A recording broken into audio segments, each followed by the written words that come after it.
저는 오늘 말씀의 능력이 정말 우리의 믿음과 삶을 완전히 바꾸게 될 거라고 확신합니다. 한 번은 기가 막힌 남자 성도 한 사람이 있었어요. 이 성도가 결혼을 하고 후회가 오는 거예요. 왜냐하면 친구를 너무 좋아해요. 술을 좋아하고. 그런데 결혼하고 나니까 친구들을 만날 시간을 아내한테 뺏기는 거예요. 그래서 너무 그게 싫어서 아내에게 말을 했어요. 우리 헤어지자.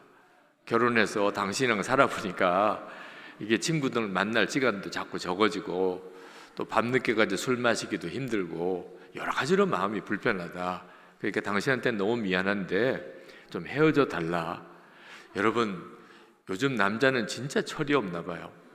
아내가 말이 안 되는 이야기를 하는 거예요. 남편이 참 너무 기가 막혀서 대답도 못하고 있는데 남편은 진심인 겁니다. 나 좀 자유롭게 해줘. 우리 좀 헤어지자. 그래서 아내가 조건을 하나 이야기했어요. 그래, 헤어져 주겠다. 그랬더니 남편이 뭐 얼마나 좋아하는지, 그 대신에 하나만 내 말대로 해야 된다. 뭐냐? 내가 선한목자교회 다니지 않냐? 그 선한목자교회 새가족 과정이 10주가 있는데 그거 마치면 이혼해 주겠다. 그래서 남편이 너무 기대감이 넘쳐서 등록을 했어요. 그래서 새가족 과정을 10주를 밟는 거예요. 이혼할 생각을 하니까 뭐 너무 기분이 좋더래요. 근데 이제 2주째 1:1 양육을 받는데 갑자기 고민이 생긴 겁니다. 계속 이렇게 새가족 양육을 받다가는 자기가 예수를 믿을 것 같더래요. 그래서 이건 아니잖아요. 예수 믿으려고 받는 게 아니고 이혼하고 술 친구들이랑 어울리려고 지금 새가족 양육을 받는데 계속 양육을 받아야 될지, 이거 계속 받다가는 이제 예수 믿을 것 같고, 그런데 또 안 받자니 이혼이 안 되고, 그래서 이 남자가 이혼하고자 하는 그 목적 하나 때문에 그냥 끝까지 받기로 했어요. 10주 양육을 받았어요. 10주 양육을 다 받고 난 다음에 그만 세례를 받게 됐어요. 본인이 세례 간증할 때 그 고백을 하더라고요. 저는 세상에 요즘에 이런 사람도 있나 싶은 거예요. 자기가 어떻게 세례를 받게 됐는지를 쭉 설명을 하는 거예요. 온 교우들이 웃기도 하고 울기도 하고. 말씀이 진짜 능력이 있더라고요. 그러니까 말씀을 제대로만 들으면 그 말씀은 우리 자신을 완전히 바꿉니다. 오늘 밤이 그런 시간 중에 하나일 거예요. 왜냐하면 오늘 말씀이 보통 말씀이 아닙니다. 어느 사모님이 저와 예수님의 사람 제자훈련을 같이 공부하고 그리고 소감을 이렇게 말씀하시더라고요. 그동안에 복음을 대충 안 것 때문에 너무 힘들었다. 그걸 알았다는 겁니다. 왜 목사 사모로 이렇게 사역하는데 이렇게 힘든가? 그 이유를 몰랐대요. 근데 복음을 너무 대충 알고 있었기 때문에 힘들었구나. 그렇게 깨달았다는 겁니다. 정말 그 사모님의 고백이 맞아요. 우리가 예수를 믿고도 힘들고 어려운 이유는 십자가의 복음을 대충 알고 있기 때문입니다. 여러분이 십자가의 복음을 대충 알고 있는지 아닌지는 여러분이 나는 죽었습니다, 이런 고백이 되는지를 보고 확인할 수 있어요. 어제 우리 믿음 점검을 10가지 질문으로 쭉 했잖아요. 근데 맨 마지막 질문이 당신은 당신의 자아는 죽었습니까? 그런 질문할 때 가장 아멘하는 사람이 적었어요. 그래도 몇 사람이 있다는 게 기적이에요. 어느 집회는 한 사람도 없는데 그래도 제주지방은 대단한 것. 몇 사람이 아멘 이런 분이 계시더라고요. 그러나 분명한 사실은 거의 대부분이 아멘을 못 하셨어요. 나는 죽었습니다, 이 고백이 안 되는 거예요. 그러니까 예수를 믿어도 정말 진짜 대충 믿고 사는 겁니다. 그러니까 예수를 믿는데도 힘들다, 죽겠다, 못 살겠다, 너무 무겁다, 피곤하다, 그렇게 되는 거예요. 여러분, 예수 믿고 사는 게 힘든 거 아닙니다. 그런데 왜 예수 믿고 사는 게 이렇게 힘들까? 예수를 믿어도 내 삶은 왜 이 모양인가? 예수님의 십자가의 복음을 명확하게 모르는 거예요. 사도 바울은 오늘 갈라디아서 2장 20절에서 내가 그리스도와 함께 십자가에 못 박혔나니, 아니 여러분, 사도 바울이 예수님과 함께 십자가에 못 박혔나요? 여러분 가지고 있는 성경 거기 어디 보면 예수님의 십자가에 달려 못 박히실 때, 그때 사도 바울도 주여 저도 주님과 함께 십자가에 못 박히기 원합니다. 그래서 예수님께서 그러냐? 그러면 올라오너라.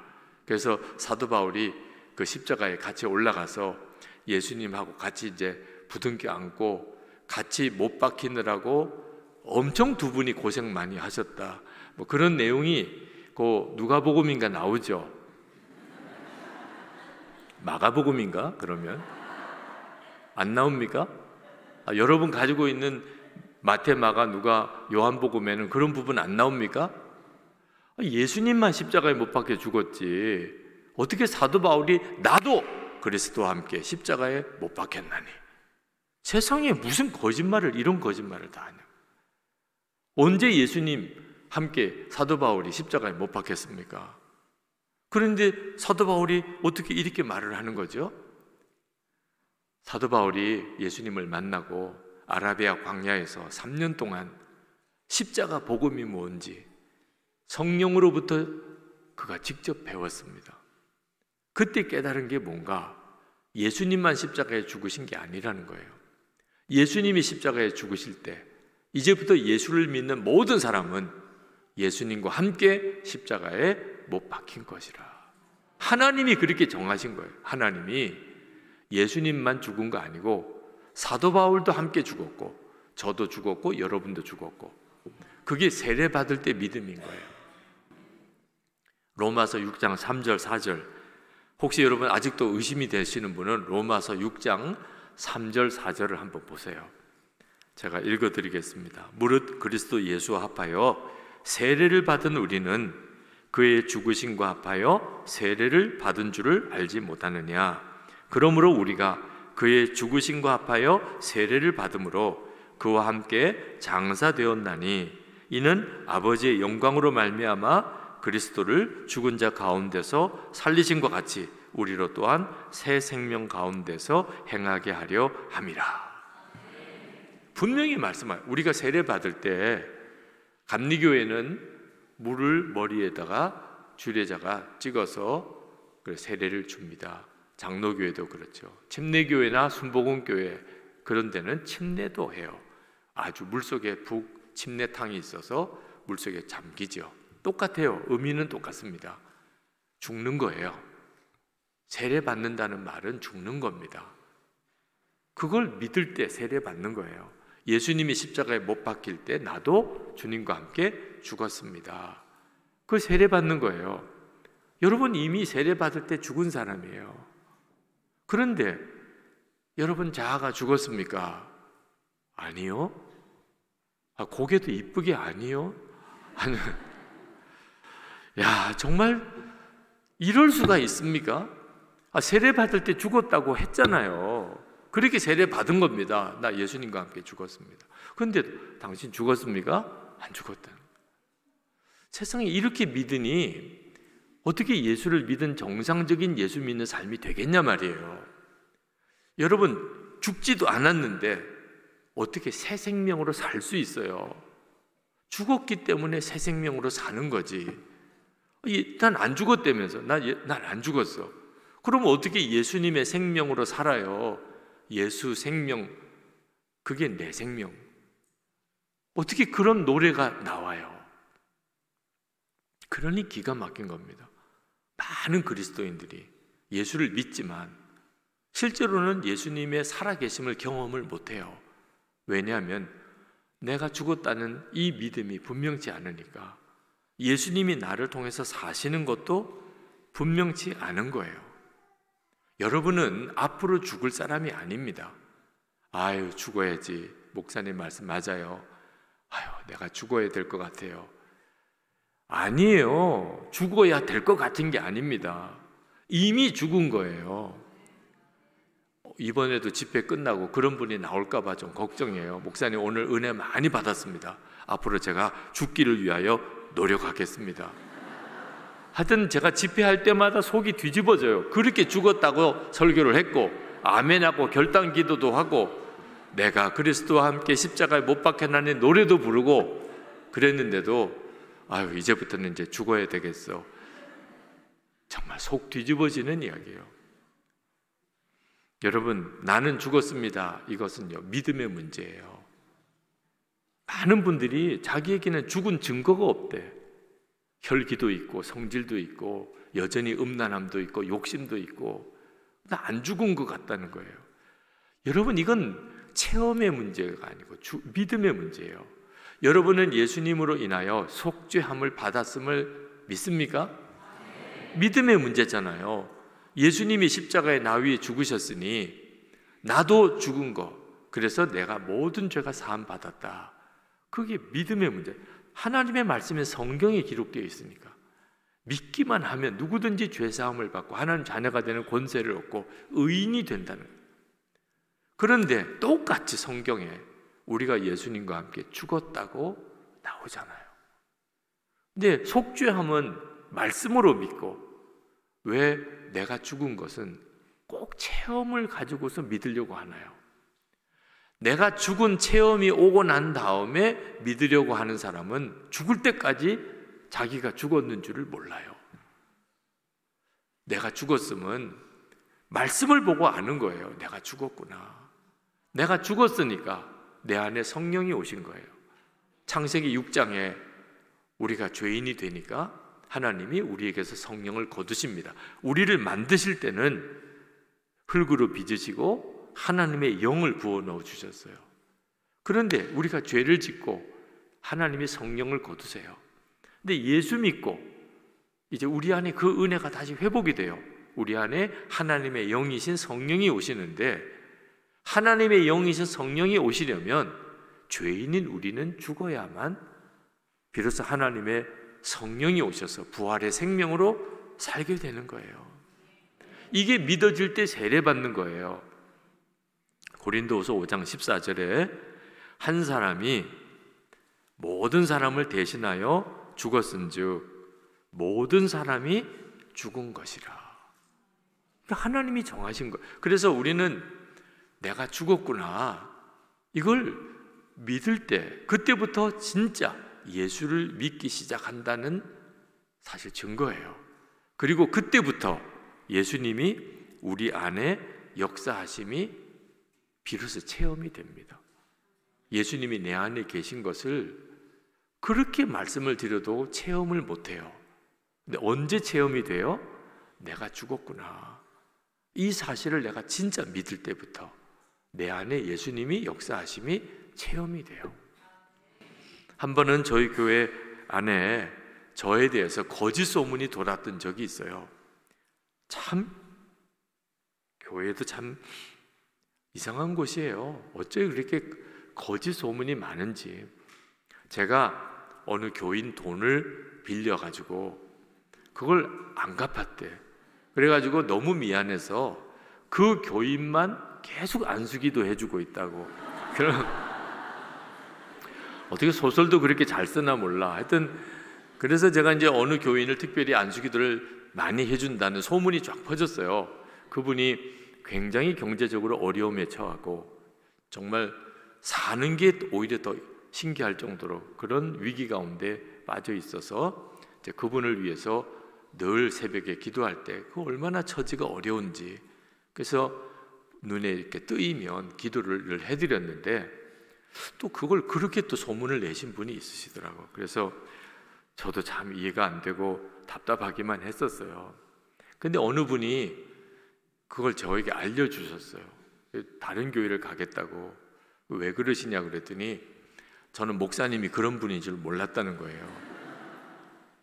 그래서 제가 어떤 사람인데요 그랬더니 그렇게 나쁜 사람인 줄 몰랐다는 거예요. 아유, 정확히 보셨네요. 제가 정말 나쁜 사람입니다. 그런데 뭘 보고 그렇게 판단을 하셨는지 좀 알려줄 수 있겠습니까? 그랬더니 그건 말 못한대요. 그냥 무조건 다른 교회 가겠대요. 목사가 이런 경우에는 목사가 정말 죽는 거예요. 다른 교회를 가시더라도 뭐 때문에 그런지는 알려주셔야 제가 고칠 건 고치지 않아요. 그랬더니 말하면 안 되는데 그러면서 이야기를 하는데 이제 그 이야기를 하는 겁니다. 제가 누구 돈 빌려서 안 갚고 계속 그분만 안수기도해 준다고. 그렇게 교인들이 다 안 돼, 다 안 돼. 아니 교인들이 다 알아요? 다 안 돼. 모두가 다 그렇게 이야기하더래요. 제가 그때 얼마나 마음에 이 교인에 대한 좌절감, 목회에 대한 어떤 좌절감이 오는지.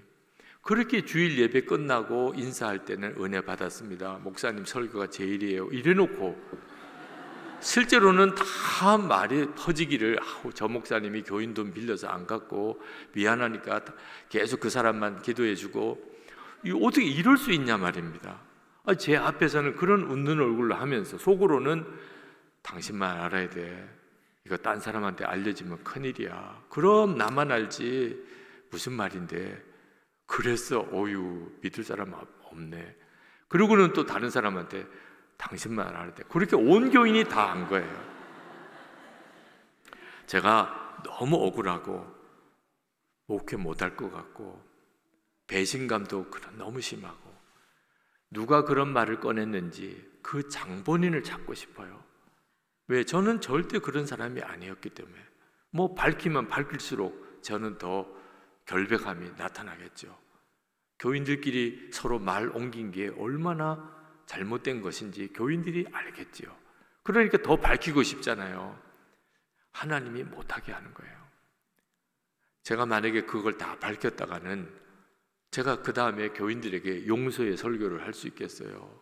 사랑의 설교를 할 수 있겠어요?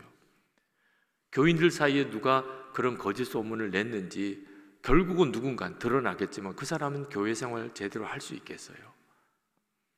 하나님이 절대로 아는 척도 하지 말고 누가 그랬는지 밝히지도 말고 그리고 변명도 하지 말고 죽으라는 거죠. 죽으라.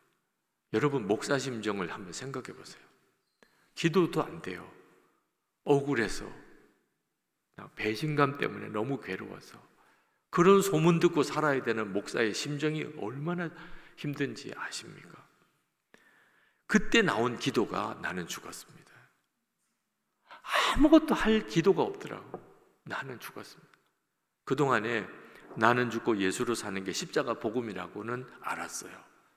그리고 교인들에게 설교도 했어요. 근데 그날 내가 진짜 죽어야 사는구나. 너무 명확하게 오더라고. 근데 나는 죽었습니다 고백을 한 10번쯤 했어요. 놀랍게 죽음이 임하는 거예요. 저는 내가 나를 죽이는 건 줄 알았어요. 그거 아니에요. 내가 죽었음을 믿음으로 받아들이면, 그걸 믿음으로 고백하면, 그러면 죽음이 임하는 거예요. 갑자기 너무 마음이 편안해지고, 미운 사람 없어요. 억울함도 없어요. 못 살겠다 이런 마음도 없어요. 그러면 살만한 거죠. 얼마나 마음이 편안하고, 그리고 마음의 응어리 다 없어지고, 누구 밝혀야 되겠다 이런 마음도 없어지고. 죽으면 그렇게 되더라고요. 그때 나는 이제 죽었으니까 주님의 마음을 주십시오. 주님의 마음을. 그리고는 설명할 수 없이 울었어요. 내가 왜 그렇게 우는지 나도 모르겠더라고. 내가 왜 이렇게 울지? 억울한 것도 없고 미운 것도 없고 못 살겠다는 것도 없고 이제 다 해결됐는데 그냥 막 속에서부터 창자가 쏟아져 나올 것처럼 그렇게 울었어요. 그리고 진이 빠져서 더 이상 울 힘도 없게 되었을 때 주님의 마음을 달라고 했구나. 저는 예수님을 마음에 모시고 사는 것을 분명히 알게 되고도 예수님의 마음을 가지고 기도를 못 해봤어요. 근데 그날 제 안에 계시는 예수님의 마음이 애통함 그 자체라는 걸 그때 처음 알았어요. 우리 주님은 그 교인들이 막 소문내는 것 때문에 그것 때문에 막 목회 못하겠다고 막 죽겠다고 그러는 목사를 보는 주님의 마음, 이놈아, 너는 그거에 그렇게 억울하냐? 야단치는 것도 아니고 그냥 주님은 너무 애통해 하십니다. 야, 너는 그게 그렇게 힘드냐? 교인들 사이에도 온갖 소문들 확인도 안 하고 허물을 덮으려고도 안 하고 소문을 더 확산시키는 그런 교회 안의 분위기도 우리 주님 보실 때는 애통함이에요. 여러분도 주님의 마음을 달라고 한번 기도해 보세요. 여러분 교회 목사님을 위해 기도하면서 주님의 마음을 주세요. 여러분 교우들을 위해서 서로 기도하면서 주님의 마음을 달라고 한번 기도해 보세요. 나라를 위해서 기도할 때도 안 울고 견딜 사람 없어요. 우리 주님의 마음은 지금도 이 제주 지방을 위하여, 여러분 개인과 여러분의 섬기는 교회를 위하여, 이 한국 교회 전체를 위하여, 이 나라를 위하여, 우리 주님의 마음은요 말할 수 없는 탄식이에요. 나는 죽었다고 하는 게 그게 고역이라는 분들이 계시더라고. 목사님, 그 죽는 게 힘들어요. 완전히 속고 있는 거예요. 내가 안 죽은 상태에서 하나님 말씀대로 살려니까 그게 힘든 거라니까요. 내가 안 죽은 상태에서 교회도 다녀야 되고, 내가 안 죽은 상태에서 교회도 잘 봉사도 하고 섬겨야 되고, 내가 안 죽었는데 하나님 말씀대로 살아야 되고, 이건요 완전히 쇼하는 거예요. 쇼하는 거. 되지도 않는 일이에요. 그게 힘든 거라니까요. 내가 죽는 건요 구원받는 거예요. 구원받는 거. 우리 주님이 우리를 통해서 역사하고 싶어 하세요. 근데 우리가 안 죽으니까 역사를 못 하시는 거예요. 저는 예수님께서 왜 역사를 안 해주시나 답답했습니다. 제 안에 계신 건 너무 분명해요. 제가 예수님을 주님이라고 고백하지요. 하나님을 아버지라고 부르지요. 제 마음에 하나님의 일을 하고 싶은 소원이 있지요. 성령의 근심도 있지요. 영혼을 구원하고자 하는 열망도 있지요. 용서하라, 사랑하라, 그런 마음이 내 안에도 분명히 일어나요. 제 안에 예수님이 안 계시면 있을 수 없는 일이에요. 그런데 제가 목회하는 현장에, 기도하는 그 자리에 왜 주님은 역사를 안 해주실까? 왜 내 안에 계시기만 하고 역사는 안 해주실까? 여러분 중에도 그게 궁금하신 분이 있으실 거예요. 근데 알고 보니까 역사를 안 하시는 게 아니고 역사를 못 하시는 거예요. 여러분 가나 혼인 잔치 요한복음 2장에 그 이야기 잘 아시죠? 예수님이 그 혼인집에 초청받아서 계셨어요. 근데 포도주가 떨어졌어요. 그 혼인 잔치집으로는 낭패도 이런 낭패가 없어요. 자, 그럴 때 예수님은 아무것도 안 하세요. 예수님의 어머니 마리아가 예수님에게 이 집에 포도주가 떨어졌다, 어떻게 좀 해보거라. 예수님이 그게 나와 무슨 상관이 있나이까? 어떻게 이렇게 섭섭한 말씀을 하세요? 여러분의 집에 무슨 어려운 일이 생겼습니다. 여러분의 교회에 무슨 시험거리가 생겼어요. 주여 도와주세요. 주여 해결해 주세요. 그때 주님이 그게 나와 무슨 상관이 있냐? 이렇게 말씀하신다면 얼마나 섭섭해요. 어떻게 그러실 수가 있어요? 그런데 실제로 대부분의 성도들과 교회는 그런 상태에 있어요. 왜 그렇죠? 예수님이 손님이시니까. 예수님이 그 자리에 계셨지만 예수님이 손님이실 때는 예수님이 아무것도 못하세요. 그래서 예수님의 어머니 마리아가 종들을 불렀습니다. 그리고는 이분이 시키는 대로 하라.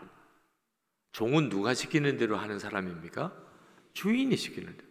그러니까 예수님이 그 혼인집의 주인이 되신 거예요. 그제서야 예수님이 물을 떠다가 항아리에 담으라. 손발 씻는 결례를 행하는 거기에다가 물을 채우라. 지금 포도주가 떨어졌는데 항아리에다가 물은 왜 채우냐? 그러나 종들은 시키는 대로 해야 되니까 했어요. 그 물에, 포도주 병에 물을 담아서 연회장에게 갖다 주라. 여러분, 종도 생각이 다 있는 사람이에요. 맹물을 가져다가 포도주병에 담아서 가져다 주면 그 종은 어떻게 됩니까? 근데 종은 주인이 하라는 대로는 하는 사람입니다. 그래서 물을 떠다가 연회장에 갖다 줬더니 물이 포도주가 되는 기적이 일어난 거예요. 그러니까 예수님이 주인 되실 때 예수님 마음대로 주님이 말씀하시는 대로 그대로 순종이 되니까 물이 포도주가 된 기적이 일어난 거라고요. 자, 우리들에게도 똑같아요. 예수님이 손님이신가 주님이신가? 제가 이 해외 집회를 이따금 나가면 그러면 교민 가정에서 이 강사 숙소를 제공해 주는 경우가 있습니다. 참 귀해요. 뭐 대단히 성공했기 때문에 강사가 집에 묵을 수 있는 모든 준비 다 갖출 수 있고 얼마든지 강사 숙소 하나쯤은 내줄 수도 있는 집이죠. 그런데 그 집에 가면 꼭 그런 말씀을 하세요. 목사님 집처럼 여기세요. 너무 감사하죠. 그런 배려가 참 귀하죠. 근데 저는 한 번도 저희 집처럼 여긴 적이 없어요. 만약에 제가 진짜 저희 집처럼 여기면 분위기가 아주 이상해져요. 여러분 어느 집에 갔는데 그게 여러분 집이에요. 그러면 여러분 어떻게 하세요? 일단 온 집을 다 뒤져봐야 되잖아. 내 집이니까 화장실도 가봐야 되고 창고도 가봐야 되고 뭐 또 장롱도 다 열어봐야 되고 아니 내 집인데 일단 집이 어떻게 됐는지를 알아야 뭐 쓰잖아요. 제가 이제 그 집사님이 목사님 집처럼 여기세요 그런다고 해가지고 장롱도 다 열어보고 창고도 다 열어보고 그러면 얼마나 당황하시겠어요. 저는 있으라는 방에 딱 갇혀 있어요. 거실에 나갈 때도 집 식구들이 있나 없나 몇 번 이렇게 문 빼꼼히 열어보고 아무도 없으면 살짝 나왔다가 누가 올 것 같으면 싹 방에 들어갔다가 냉장고에 물 하나 마셔도 되냐 그러면 막 야단을 쳐요. 아니 목사님 집처럼 여기라고 하지 않았냐, 어떻게 이렇게 하나하나 다 허락을 받으려고 그러시냐, 이렇게 하실 거면 차라리 호텔로 가시라. 제가 막 너무 미안하다고 그렇게 배려를 해주셨는데도 제가 익숙지가 않아서 또 이렇게 한다고 너무 미안하다고 막 사정을 하고 사과를 하고 그렇게 지내다가 이제 집회가 끝나고 이제 제가 이제 떠나면서 너무 감사하다고 저희 집처럼 잘 지냈다고 그러면 또 너무 좋아하세요. 그러면 다음에 올 때는 꼭 우리 집에 묵으시라고 그래서 그렇게 하겠다고 하면 한 번도 안 갔어요. 네. 배려는 너무 감사하죠. 그건 너무 귀한 일이죠. 근데 참 어려운 게 주인 되지 못할 때 불편함이에요. 근데 예수님은 우리 안에 오셨어요. 우리는 당연히 예수님을 주님이라고 고백합니다. 내 안에 오신 예수님은 내 주님이시고 나의 왕이시고. 아멘입니까? 근데 문제는 예수님도 그렇게 느끼시냐는 거예요. 예수님도, 내 안에 오신 예수님도 주인이구나, 내가 왕이구나, 그렇게 느끼시냐 하는 거예요. 여러분, 예수님이 시키는 대로 다 하시죠? 그래야 예수님이 주님이시잖아요. 기도해라 그러면 기도하고, 성경 보라 그러면 성경 보고, 전도하라 그러면 전도하고, 용서하라 그러면 용서하고, 있는 거 다 내놔 주라 그러면 다 내놔 주고, 그렇게 하시지요? 우리 주님이 하라 그러면 왜 그렇게 핑계가 많은지, 너무 부담되고 막 나만 해야 되냐고 그러고, 왜 저 집사한테는 안 시키고 나만 시키냐고 그러고, 막 정말 요즘에는 시간이 너무 없다 그러고, 그러면서도 드라마는 눈이 빠져라고 또 보고. 아주 우리 주님이요 속이 썩어요. 우리 안에 오셔서 주님 말씀대로 되는 게 하나도 없어. 그러면서도 우리는 태연히 예수님을 주님이시라. 그리고는 힘들고 어려운 일 생기면 왜 역사 안 해주시냐고. 그게 문제라는 거예요. 그게 죽지 않은 자아예요. 내 주인은 나예요. 하여튼 내가 좋아야 다 좋은 거야. 내 마음에 들어야 다 마음에 좋은 거예요. 이번 부흥회도요, 여러분에게 좋으면 이번 부흥회 너무 은혜로운 거예요. 근데 한 마리라도 여러분에게 좀 시험되면 이번 부흥회는 망친 거예요. 모든 중심이 나예요. 나만 영광 받아야 되고, 나만 높임 받아야 되고, 내가 원하는 대로 돼야 되고. 그게 예수를 믿고도 여전히 우리가 그렇다니까. 이 죽지 않은 자아가 결국은 예수님도 역사를 못하게 만드는 거예요. 여러분, 부부 사이에 다 예수님을 영접한 참 부부들 귀하죠. 근데 아내분들에게 제가 한번 물어볼게요. 예수 믿는 남편을 볼 때마다 예수님 보는 것 같으죠?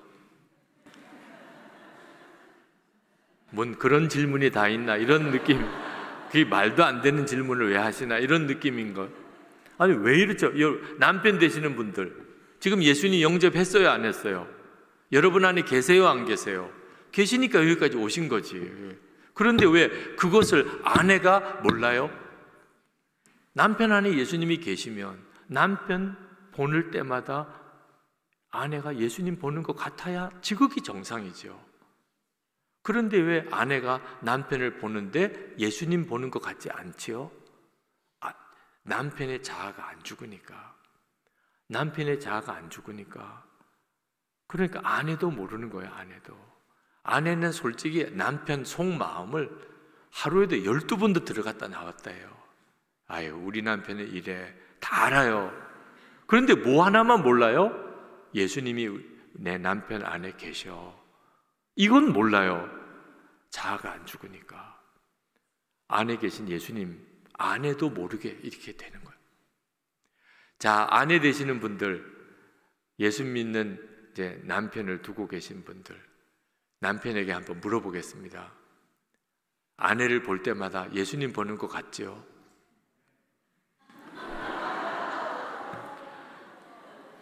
굉장히 다급한 분은 이런 분도 있으세요. 네. 일단 오늘 집에 가서가 문제예요.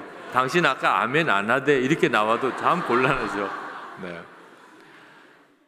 자, 아내 되시는 여러분 안에 예수님 계시잖아요.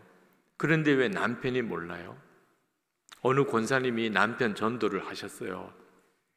남자가 예수를 도무지 안 믿을 분 같은데 나이가 드니까 교회를 따라 나오시더라고요. 근데 문제는 교회 와서 늘 좋으시는 거예요.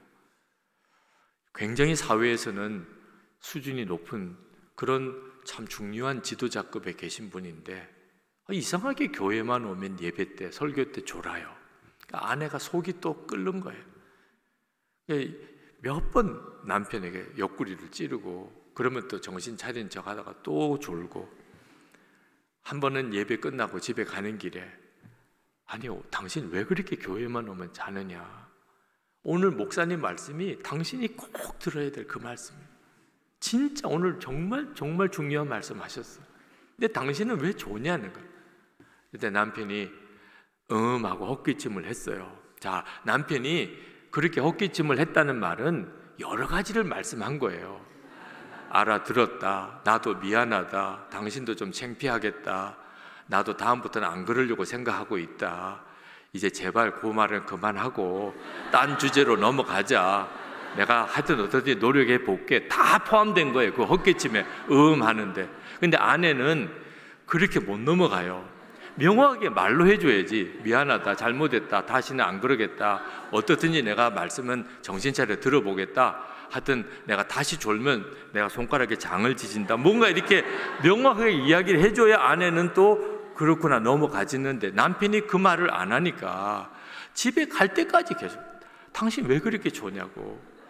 내가 다 창피하다고. 목사님이 뭐라고 생각하시겠냐고. 집에 가서 남편이 물었어요. 아내에게. 그러면 당신은 은혜 받았냐 오늘? 은혜 받았지. 나는 오늘 너무 은혜 받았지. 목사님 말씀이 얼마나 귀한데. 은혜 받은 게 그 정도면 나 이제 교회 안 나가. 그래서 교회 나오던 분 교회 안 나왔어요. 이제부터. 은혜 받은 게 그 정도라면 나 이제 교회 안 나가. 아니 주님이 좀 역사하도록, 주님이 좀 역사하시도록 그렇게 못해요. 안 해요 여러분.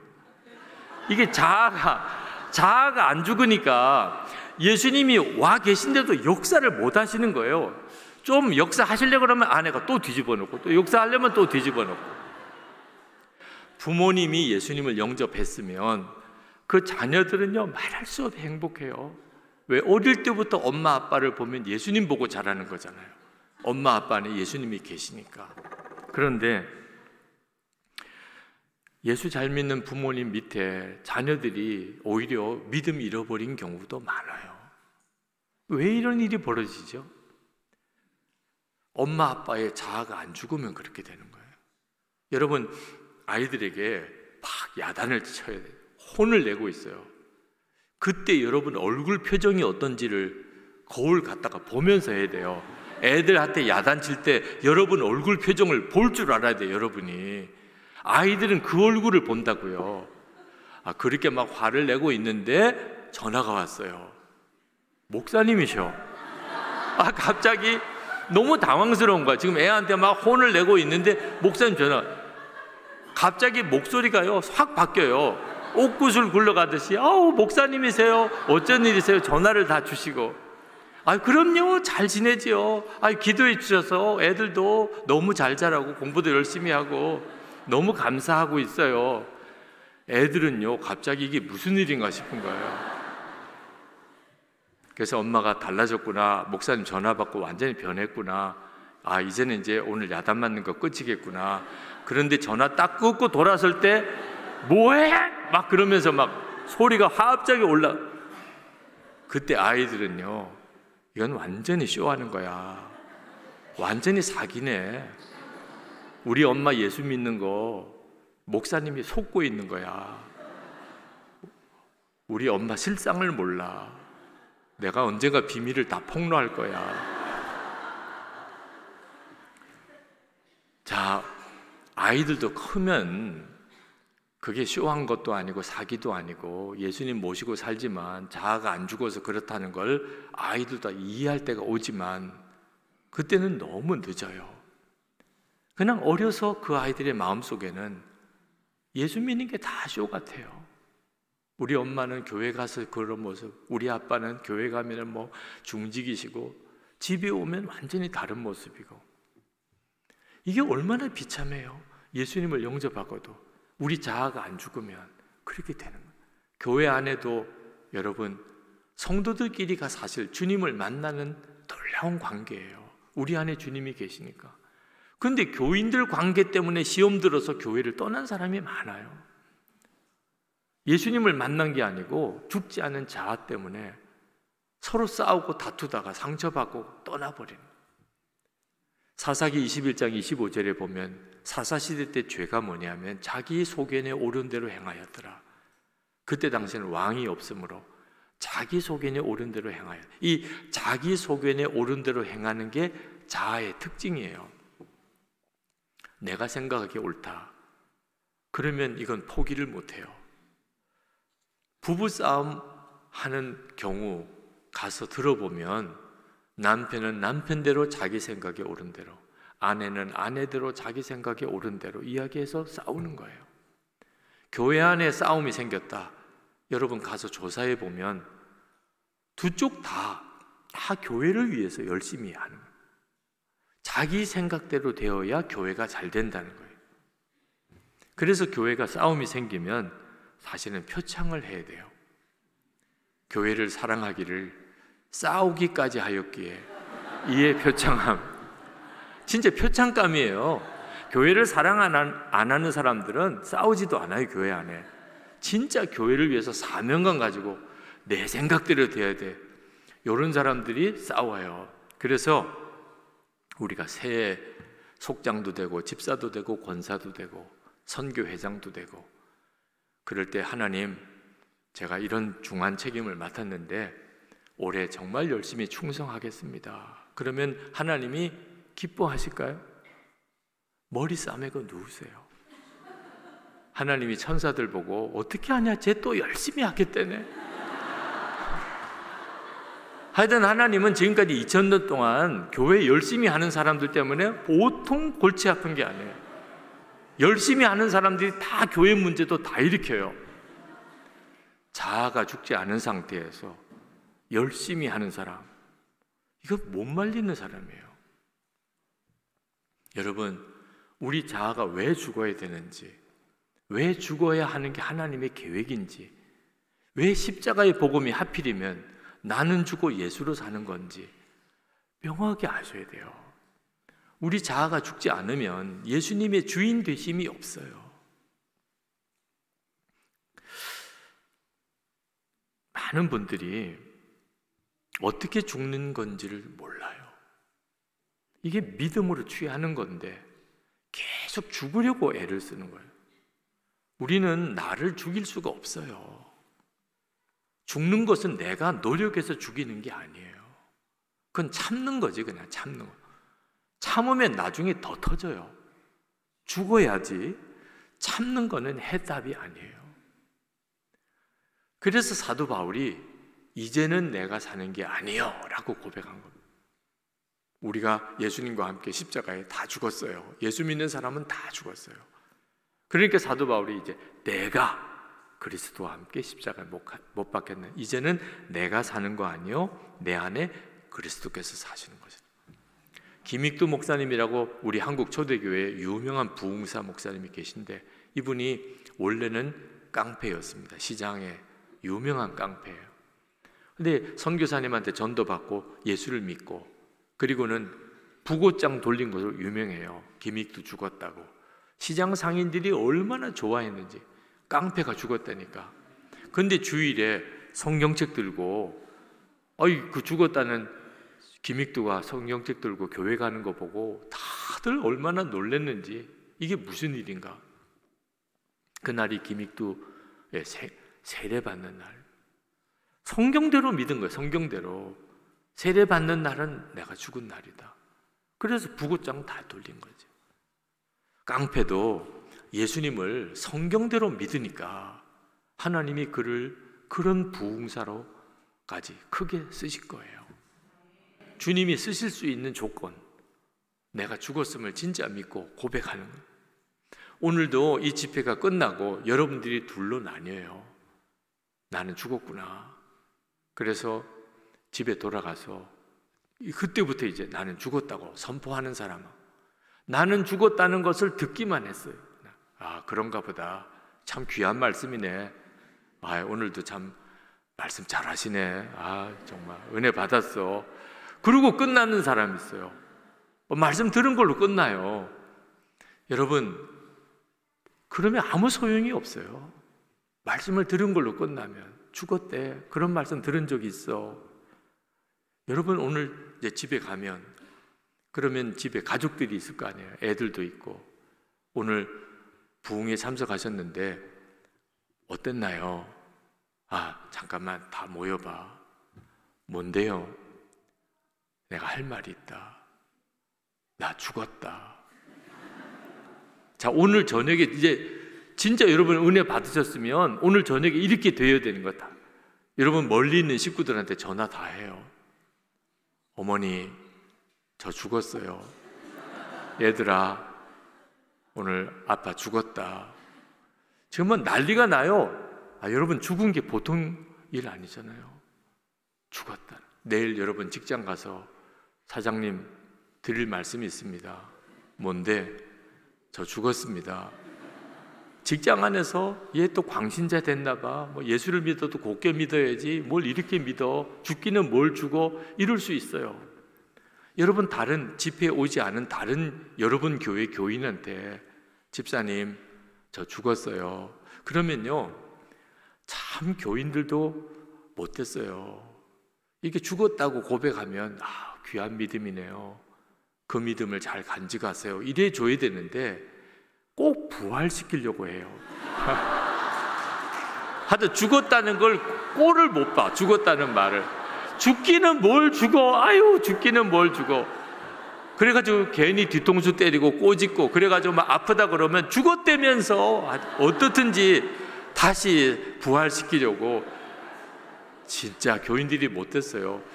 교인들끼리도요 안 믿어요. 죽기는 뭘 주고 이런 식으로 나온다니까. 2016년도에 그 세계 선교사 대회가 미국에서 있었어요. 제가 그날 가서 선교사님들에게 이 나는 죽고 예수로 사는 복음이 진짜 복음이다, 그렇게 설교를 했습니다. 근데 그날 저녁에 집회가 끝나고 문자가 오기를 그 저녁 집회 때 선교사님 한 분이 심장마비로 죽었다는 거예요. 세상에 집회 중에 그런 일이 벌어졌으니 이것도 얼마나 큰 충격입니까? 저도 어떻게 이런 일이, 막 거기에 댓글들이 달리기를 그 건강하던 분이 어떻게 그렇게 죽었냐, 장례는 어디서 치르냐, 뭐 댓글들이 쫙 달렸어요. 근데 조금 뒤에 다시 문자가 왔어요. 그렇다고 본인이 고백했습니다. 그렇게. 그래가지고 또 거기에 댓글들이 또 쫙 달렸어요. 야, 어떻게 그렇게 너무 장난도 심하다, 뭐 너만 그렇게 믿었냐, 나도 그런 때가 있었다, 뭐 그래도 너무 지나치다, 뭐 다 선교 지원하시는 교인들, 동료 선교사님들, 이런 분들이 그 나는 죽었다고 고백하는 말 자체를 그렇게 못마땅해 하더라고요. 그리고 어떤 분이 그러더라고. 진짜 죽은 거 아니래. 진짜 죽은 거 아니래. 뭘 또 진짜 죽은 게 아니에요 또. 정말 속 뒤집어지는 이야기만 하고 있어요. 진짜 죽은 거 아니래. 진짜 죽은 거지 왜 진짜 죽은 게 아니에요. 자, 여러분들의 문제예요. 여러분은 이 복음을 어떻게 하실 거예요? 여러분이 믿고 고백하고 나갈 건지, 아니면 그냥 듣고 말 건지. 많은 그리스도인들이 듣고 마는 거예요. 믿음으로 취하지를 않고 고백을 못해요. 그러니까 우리가 예수님을 믿고 살아도 우리의 삶 속에는 주님의 역사가 전혀 안 나타나요. 한 번은 신대원 전도사님들 연합 집회에 가서 이 복음을 전할 기회가 있었습니다. 그 전도사님들이 임지가 없어서 다 불안해요. 나는 어느 교회 가서 전도사로 일할 수 있을까? 나는 어느 교회가 목회할 수 있는 길이 있을까? 근데 그때 하나님이 주신 마음이, 여러분들이 불안해하는 것은 먹고 사는 걱정 때문이에요. 어느 교회에서 내 월급 줄까? 어느 교회 가면 집 줄까? 이 생각하니까 그런 거예요. 여러분은 이미 예수님과 함께 죽은 사람인데 월급이 무슨 관심이냐? 먹고 사는 게 왜 걱정이냐? 나 월급 안 줘도 됩니다. 나 집 안 줘도 됩니다. 나 열심히 전도만 할게요. 그러면 어느 교회에서 안 받아주겠냐? 여러분 교회에 전도사님 채용하려고 하면 사례비 때문에 예산이 없어서 못한다 그러잖아요. 근데 전도만 하겠대요. 그러면 뭐 어느 교회나 다 받아줄 수 있지. 여러분 가고 싶은 교회 다 갈 수 있어요. 그렇게 제가 설교하고 저 스스로 너무 흥분이 돼서 갈 데 없으면 우리 교회로 와요. 우리 교회로 와요. 네. 예를 들면 그렇다는 거지. 오라는 건 아니었어요. 예를 들면 그렇다는 거지. 근데 7분이 왔어요. 목사님 말씀에 은혜 받고 도전 받았다고 아무것도 바라지 않습니다. 전도만 하겠습니다. 무슨 일이든지 시켜주세요. 제가 설교를 또 그렇게 했으니 그 장로님들에게 사정 설명을 드렸더니 장로님들이요 5분 만에 다 받자는 거예요. 사례비 안 드린다 그러니까 뭐 의논할 것도 없어요. 와서 전도하도록 합시다. 그래서 주일에 교인들에게 인사를 시켰어요. 이 7분이 이제 우리 교회 사역자입니다.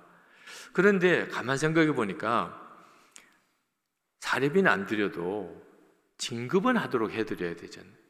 교단 안에서 목사가 되도록. 그래서 감리사님께 파송을 해줄 수 있냐 전화를 드렸더니 안 된다는 거예요. 교회에서 사례비를 책정해야 교단에서 파송할 수 있지. 사례비 안 드리면 파송이 안 된다는 거예요. 참 어떻게 하나. 그냥 전도사로만 계속 전도만 하게 할 수는 없잖아요. 그래서 다시 장로님들하고 의논을 했어요. 사례비 안 드리면 파송도 안 된답니다. 그동안 2시간 동안 결론이 안 나요. 사례비 드려야 된다니까 2시간 동안. 그런데 장로님 한 분이 답답하니까 이 젊은 전도사들도 나는 죽었습니다. 이제는 생활비, 집 다 이제 주님께 다 맡겠습니다. 전도만 하겠습니다.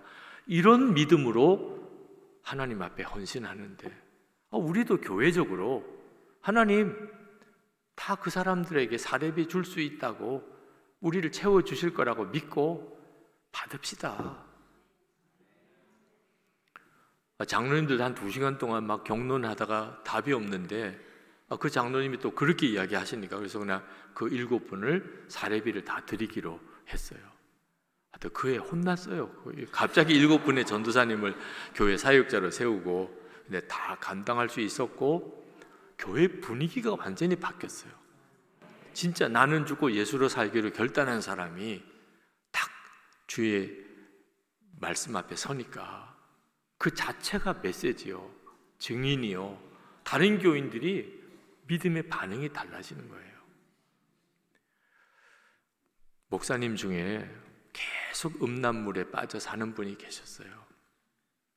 본인 나름대로도 뭐 열심히 노력은 했는데 자꾸 넘어지는 거, 음란물에 또 들어가고. 그러니까 교인들 보기에도 얼마나 참 그 목사님이 힘들겠어요. 교인들은 나를 목사로 알고 설교 때 은혜 받으려고 오는데 나는 사실 설교 준비한 전날 막 음란물 보고 이랬으니, 그게 저하고 상담을 하면서 제가 그 목사님에게 그랬어요. 목사님, 음란물을 이길 수 있는 힘은 우리에게 없습니다. 단 하나, 이제 내 옛사람은, 음란물의 종인 옛사람은 죽었습니다. 이걸 목사님이 믿으시면 그러면 예수님의 생명으로 사는 삶이 됩니다. 목사님, 이 십자가 복음을 믿으세요. 그랬더니 그 목사님이 대답을 안 하세요. 마음에 믿어지지 않는데요. 그래서 제가 답답해서, 목사님, 지금 목사님이 살 길은 유일하게 하나밖에 없습니다. 그 음란물의 종로로 다던 옛사람이 죽고 이 예수님 생명으로 사는 거 하나가 남았는데, 이 일은 목사님이 하나님이 이미 주신 은혜라고 믿고 고백하는 것부터 해야 됩니다. 저하고 같이 주님, 저 죽었습니다, 이 고백을 한번 합시다. 그랬더니 자신이 없대요. 그렇게 말할 자신이 없대요. 아마 화가 나더라고. 지금 목사님 자신이 없다 뭐 이렇게 말할 때입니까? 따라도 못합니까? 나는 죽었습니다. 그랬더니 그 목사님이 아무것도 느껴지지 않는데 때려주고 싶더라고요. 아니, 나는 죽었습니다, 따라만 해보려는데 뭐 자신이 없다, 믿어지지 않는다, 느껴지지 않는다. 그러면 제가 그 목사님 손 붙잡고 정말 소리를 쳤어요. 목사님, 지금 목사님이 살고 죽는 문제가 달려있는 순간이에요. 목사님 죄의 종로를 하고 끝까지 이렇게 살다가 죽겠습니까?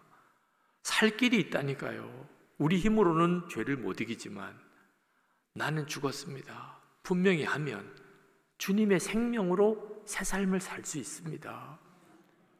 목사님, 입을 열어보세요. 저를 따라 하시라고요. 주님, 저 죽었습니다. 그랬더니 그 목사님이 겨우 주님, 저 죽었습니다. 그리고 통곡을 하는 거야, 꼬꾸라져서. 이제는 회개도 안 된다, 눈물도 안 나온다, 그러던 분이에요. 근데 그날 그냥 제 그 테이블 밑에 그냥 무릎을 꿇고 막 얼마나 우시는지, 저도 그 목사님 붙잡고 같이 많이 울었어요. 오늘 이 밤에 여러분이 지금까지 한 번도 나는 내가 죽었다는 고백을 해본 적이 없는 분, 그분들은 정말 해보세요. 이제부터 그렇게 사는 거예요. 부부 사이에도 나는 죽었습니다. 자녀를 대할 때도 나는 죽었다. 부모님 대할 때도 나는 죽었습니다. 원수 같은 사람 대할 때도 나는 죽었습니다.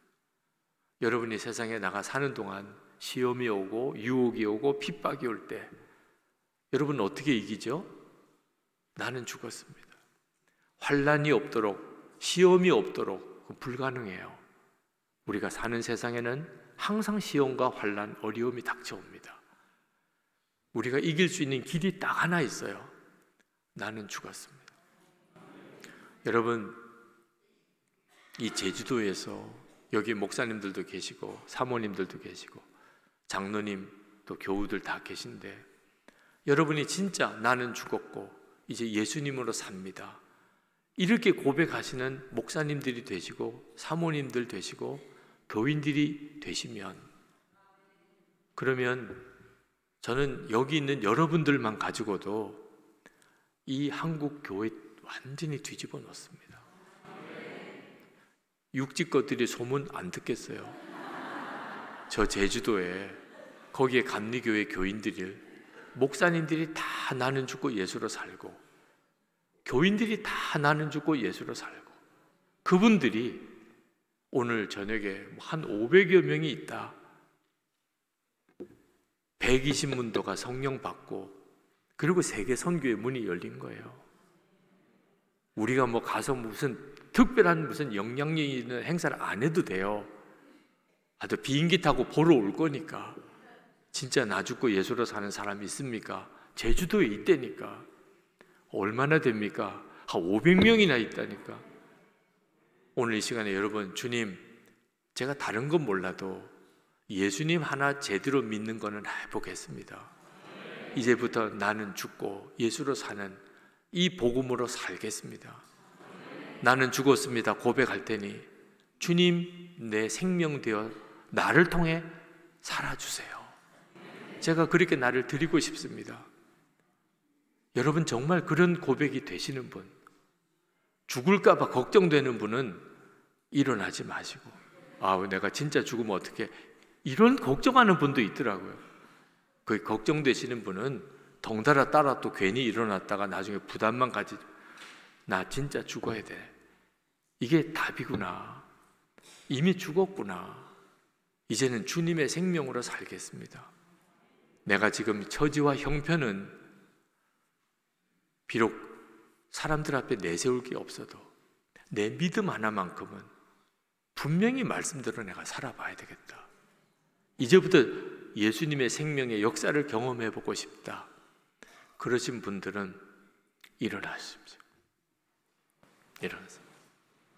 한 10명만 일어나도 저는 대단한 역사라고 있습니다.